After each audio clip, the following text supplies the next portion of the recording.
Afghanistan, inarguably Canada's longest and least understood war.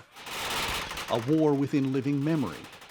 A war that divided Canadians. I can understand the passion that the leader of the opposition and members of his party feel for Taliban prisoners. I just wish occasionally they show the same passion for Canadian soldiers. A war understood more for what happened off the battlefield. Until now. I basically set a schedule so I could be in theater about every 6 months for 1 to 2 months.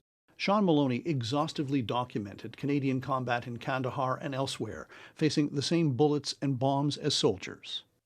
The result, a 3-volume history that captures the entire Canadian ground war in Afghanistan, quietly published last summer by a federal government printer with a disclaimer.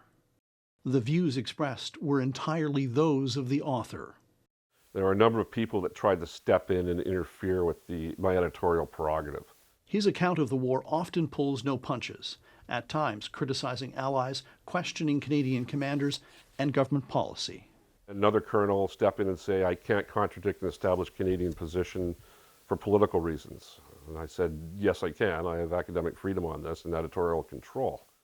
Those kinds of disputes held up publication of the history for almost a decade. I found that extraordinarily disappointing, not fully understanding really what the causes were.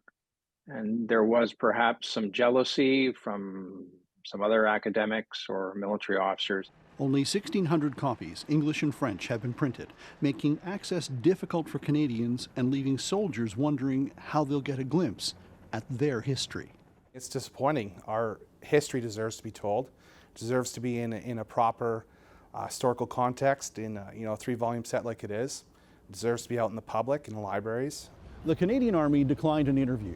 In a statement, it denied suppressing the project, acknowledged the history may present uncomfortable truths, but would not say what specific concerns it had about the work it commissioned.